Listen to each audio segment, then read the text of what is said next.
তো বাংলাদেশের সর্ববৃহৎ রাজনৈতিক দল বিএনপি। তো বিএনপির সবসময় একটা প্রস্তুতি থাকে আন্দোলন এবং নির্বাচন।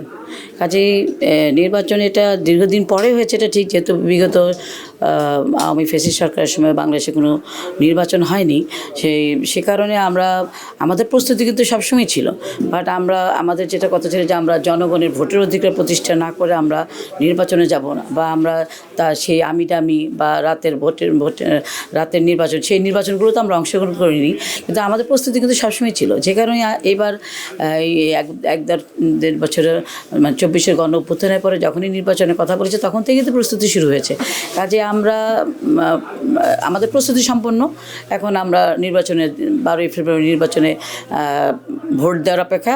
বাংলাদেশের জনগণ, আমরা না, বাংলাদেশের জনগণও প্রস্তুত, এবং 12 তারিখে ভোট দেওয়ার জন্য সব প্রস্তুত আছে আর কি। আর আমরা ভোট দেওয়ার জন্য বা নেবার জন্য প্রস্তুত আছি। গ্রহণ করেছে তো এটা আমি বলবো যে প্রথম দিন তিনি যেদিন এসছেন, আপনারা জানেন যে যেদিন তিনি বাংলাদেশের মাটিতে পা দিলেন, সেদিন তিনি এয়ারপোর্টে নেমেই তিনি এদেশের মাটি ছুঁয়ে তিনি তার গায়ে জড়িয়ে তিনি বলেছেন যে 17 বছর পরে আমি দেশের মাটিতে ফেরত আসলাম।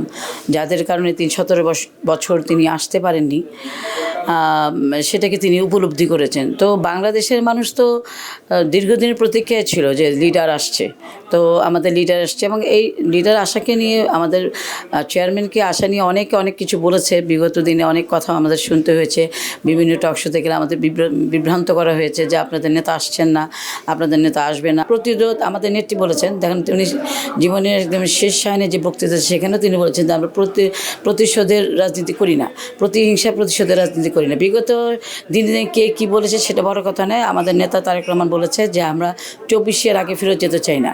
তা আমরাও বলি যে আমরা 24-এর আগে ফেরত যেতে চাই না, আমরা সামনে এগিয়ে যেতে চাই।